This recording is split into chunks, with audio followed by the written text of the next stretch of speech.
अस्सलाम वालेकुम, this is Mohammad Khan Mehdi with Inside Reality. यकीनन आप सब खैरियत से होंगे। आज हम एक लर्ज़ा खेज़ इंकशाफ की तरफ जाएंगे जिसमें आलमी क़ुव्वतों ने किस तरह से पाकिस्तान की सालमियत के साथ खेलने के लिए एक एजेंडा को परसीव किया और इसके तहत एक एग्जिस्टिंग लेजिटिमेट गवर्नमेंट है उसको ओस्ट करने के लिए अपोजिशन पार्टीज़ को जो पीडीएम है उनको यूज़ करके एक पाकिस्तान की इंटेग्रिटी पे एक हमला करने की नाकाम कोशिश की और इसको किस तरह से पाकिस्तान की इंटेलिजेंस एजेंसीज ने हुकूमत ने परसीव किया और उसको एक मौसर हिकमत अमली के तहत बांगे दोहल एक वाज़ी अंदाज में जवाब दिया। इसके लिए हम हिस्टोरिकल बैकग्राउंड में अगर देखें तो पाकिस्तान अमेरिका का एलायंस रहा है काफ़ी अरसे से, मगर पाकिस्तान को हमेशा ट्रस्ट डेफिसिट का सामना करना पड़ा अमेरिका के साथ। और अमेरिका ने किन उमूर की वजह से किस तरह से पाकिस्तान को के लिए कि हुकूमत के ख़िलाफ़ जो नो कॉन्फिडेंस तहरीक थी उसको लाने के लिए किस तरह से हरबे इस्तेमाल किए। इसकी अगर हम रीसेंट पास में अगर जाएँ,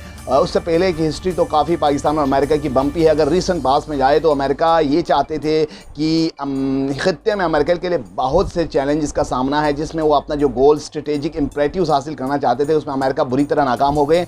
उनकी जो सबसे पहले अगर मिडिल ईस्ट की बात कर ले तो वो ग्रेटर इजराइल बनाने के लिए मिडिल ईस्ट को न्यू वर्ल्ड आर्डर लाना चाहते थे, वो चेंज करना चाहते थे, वो क्लैप्स हो गए।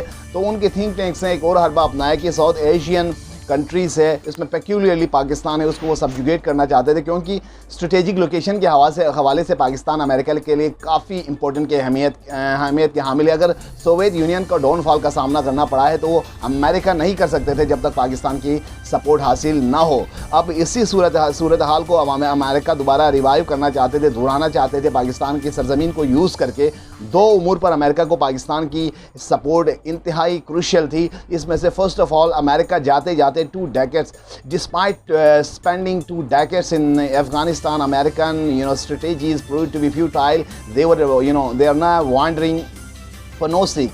Rather, the regional allies are improving their ties, leaps and bounds. तो हमें एक आता हुआ जो रीजनल जो एलाई से बढ़ते हुए जो असर रसूख है अमेरिका के ख़िलाफ़ वो काफ़ी वाज़ी नज़र आते हैं। तो अमेरिका जाते जाते ये चाहते थे कि पाकिस्तान की सॉइल को अफ़गानिस्तान के ख़िलाफ़ यूज़ किया जाए और वहाँ पर एयर स्ट्राइक्स गाहे वहाँ पर जारी रखें। और सेकेंडली अमेरिका अपने जो असलहे के जो वीपनरी जो कैब्स थे उसको वहाँ पर छुपाना चाहते थे और उसके लिए भी पाकिस्तान की सपोर्ट चाहिए थी। मगर पाकिस्तान की समेत ख़ित्ते के तमाम जो ममालिक है छोटे बड़े ममालिक वो अपने एक आज़ाद खारजा पॉलिसी की तरफ गामजन हैं। तो अमेरिका को एक वाज़ी अंदाज में जवाब दिया कि हम अब आपकी डिक्टेशन पर नहीं चलेंगे, आपकी सब्जुगेशन में हम नहीं चलेंगे। और खुसूसन पाकिस्तान ने एक जब वेस्टर्न जर्नलिस्ट था जो ब्रिटिश जर्नलिस्ट, उसने प्राइम मिनिस्टर इमरान खान से पूछा कि क्या आप CIA को अपने सरजमीन इस्तेमाल करने देंगे अफ़गानिस्तान में तालिबान के ख़िलाफ़।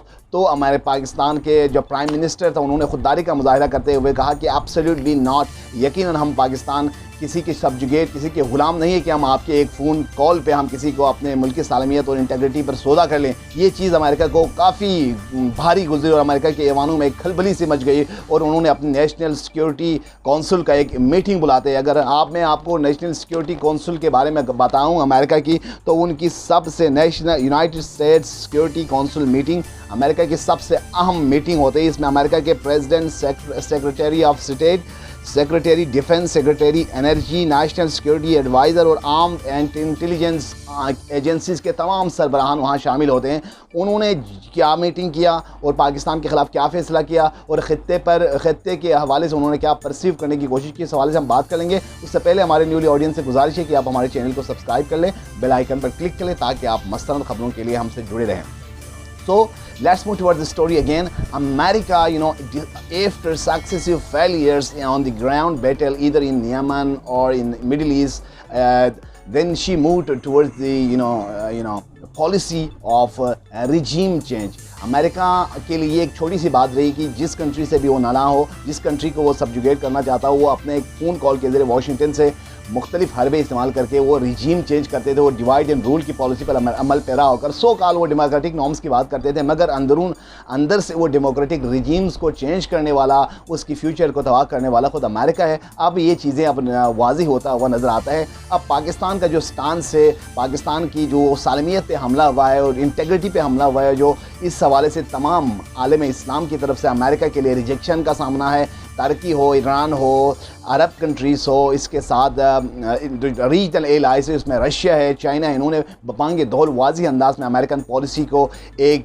जारिहाना एक स्टेप करार देते हुए ये बताया कि किसी दूसरे मुल्क के अंदर अंदरूनी पॉलिसी के अंदर उनके सियासत के अंदर मुदाखलत करना अमेरिका की बेशर्मी है, डटाई है, और अमेरिका की तरफ से बज़ाहिर तो रिजेक्शन के चीज़ें नज़र आते हैं। मगर हुआ ये था कि अमेरिका के अंदर जो सिक्योरिटी काउंसिल में उन्होंने ये बहस किया था, जो स्टेट सिक्योरिटी काउंसिल के अंदर उन्होंने ये बात किया था कि अगर हम इस गवर्नमेंट को परस्यू करें, उसको मनाने की कोशिश कर लें, तो अगर ये नहीं होता है तो एग्जिस्टिंग गवर्नमेंट है उसको किसी तरह फिज़िकली उसको रिमूव किया जाए या एब्स्ट्रैक्ट उसकी गवर्नमेंट को रिमूव किया जाए। तो इस नतीजे पर पहुँचे कि इमरान खान की हुकूमत को एक नो कॉन्फिडेंस तहरीक के तहत ख़त्म किया जाएगा, जिसमें अपोजिशन पार्टीज़ को वो उन्होंने यूज़ करने के लिए एक स्टेप अपनाया और उसके तहत उन्होंने एक पॉलिसी स्ट्रेटेजिक इम्परेटिव अपनाया। पाकिस्तान के लिए ये काफ़ी, पाकिस्तान के हवाले से ये काफ़ी अमेरिका के लिए इसलिए अहम था क्योंकि पाकिस्तान की जो जियो स्ट्रेटेजिक लोकेशन है वो अमेरिका के लिए सबसे ज़्यादा इनएविटेबल है,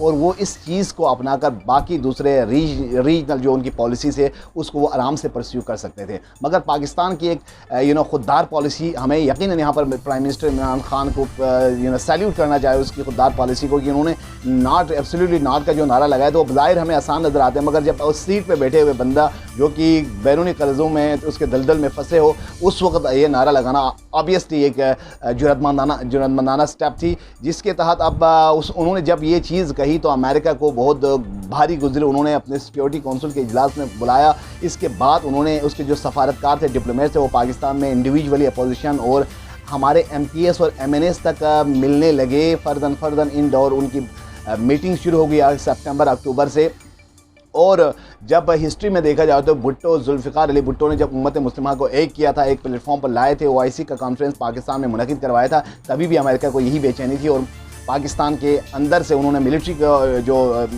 लीडर ज़ियाउल हक के रिजीम को उकसाया और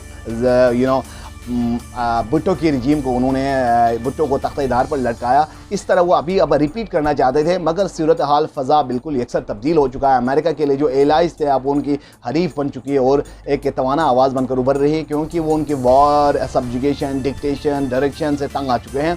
अब दुनिया एक आज़ाद खारजा पॉलिसी की तरफ जाना चाहते हैं। तो अमेरिकन डिप्लोमेट यहाँ पर जो अहम ज़राए उनके मुताबिक अमेरिकन डिप्लोमेट्स अपोजिशन पार्टीज़ के साथ मिलने लगे, और इसके बाद बिलावल भुट्टो और मुराद जो सईद है, जो मुराद अली शाह है, वो भी अमेरिका के दौरे पर चले गए।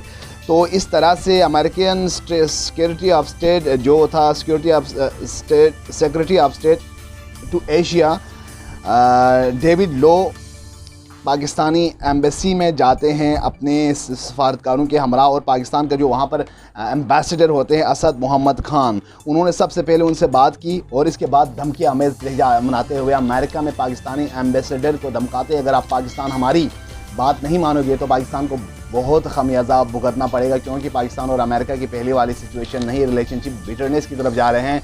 बिटरनेस अमेरिका के लिए ये है कि पाकिस्तान उसके हुक्म माने तो ठीक है, अदरवाइज़ वो धमकी आमेज़ लहजे पे अपनाते उतर आते हैं। तो वही सिचुएशन थी। तो उस वक्त एम्बेसडर ने ये अपना कि उसने उसकी जो तमाम तर सिक्योरिटी मीटिंग थे उसको कोर्ट में चेंज किया, कि चेंज करने के बाद पाकिस्तान के जो पाकिस्तान के वज़ीर ख़ारजा थे शाह महमूद कुरैशी को उन्होंने कोर्ट और केबल के थ्रू वहाँ पर भेजा।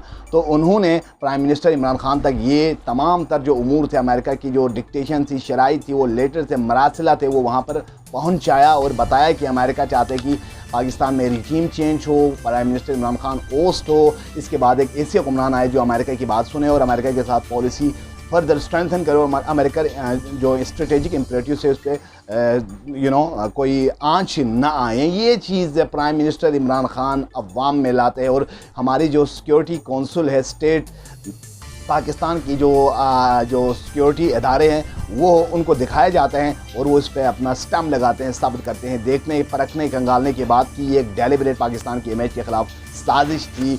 और अब जो सिचुएशन है यकीनन एक क्रूशियल स्टेज पे दाखिल हो चुका है और अपोजिशन की जो नो कॉन्फिडेंस तहरीक है उनको यकीनी बात है स्पीकर जो डेप्यूटी स्पीकर थे कानून जो कौमी असम्बली के उन्होंने ये कहते हुए रिजेक्ट कर दिया, अगर आप नो कॉन्फिडेंस तहरीक को मुल्की मदार के अंदर आप ले आते तो ये यकीनन एक खुशाइन बात थी। मगर ये लाया जा रहा है आलमी क़ुव्वतों की वहाँ पर तो आर्टिकल कॉन्स्टिट्यूशन के आर्टिकल 5 के तहत ये गैर मुल्की जो साजिश है उसके लिए कोई जगह नहीं, उन्होंने इसको रिजेक्ट कर लिया। मामला सुप्रीम कोर्ट के अंदर दाखिल है। अपोजिशन का ये स्टांस है कि प्राइम मिनिस्टर के गवर्नमेंट ने कॉन्स्टिट्यूशन के ख़िलाफ़ गए हैं और तोड़ा है, मगर अब अपोजिशन के लिए बड़ा ख़तरनाक हो सकते हैं, क्योंकि जो पॉलिटिकल थिंकर्स जो बड़े कानूनदार हैं सबका यही कहना है कि अब जो चीज़ें वहाँ पर जाएगी तो अदालत हर चीज़ को इंटरप्रेट करेंगी, क्योंकि they are the guardians of law and they want to interpret each and everything in the court. So the verdict and the jurisdiction, the verdict of Supreme Court is going to be crucial। और वो opposition से हर चीज़ मांगेंगी। वो क्यों मिले थे, further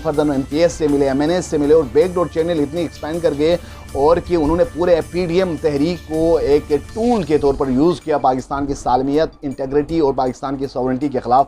अब ये चीज़ security इदारों तक भी पहुँच गई और सारे अक्रॉस द वर्ल्ड अब ये चीज़ फैल चुकी है और अमेरिका का जो इमेज है वो भी ब्लर हो चुका है और नई रीजनल एलाइज से वो अमेरिका के ख़िलाफ़ आवाज़ उठा रहे हैं और अपोजिशन पार्टीज़ के लिए भी मुँह के बल खाना पड़ेगी, क्योंकि वो अपनी खुदी पर नहीं आए, रादर किसी और के इशारे पर पाकिस्तान के ऊपर हमला किया और पाकिस्तान की सालमियत पर हमला किया और आने वाले दिनों में अपोजिशन को बहुत बड़ी परेशानी का सामना करना पड़ सकते हैं। और उनका जो चेंज था, रिजीम चेंज की बात थी, वो पहली बार तारीख में नाकाम हो चुके हैं। इंशाल्लाह आने वाला दौर पाकिस्तान के लिए रोशन और तापनाक होगा अगर हम अपनी खुदी को अपना कर आगे आते हैं और जो जारिह कुव्वतें उनके सामने सर बसुजूद होने के बजाय उनके ख़िलाफ़ आवाज़ हक बुलंद करते हैं। खुदी को कर बुलंद इतना कि हर तकदीर से पहले खुदा बंदे से खुद पूछे बता तेरी रज़ा क्या है। Thank you for watching my channel. इससे पहले हमारे न्यू ऑडियंस से गुजारिश है कि आप हमारे चैनल को सब्सक्राइब कर लें, बेल आइकन पर क्लिक करें ताकि आप मस्तनद खबरों के लिए हमसे जुड़े रहें। Once again thank you for watching my channel. Take care. अल्लाह हाफ़िज़।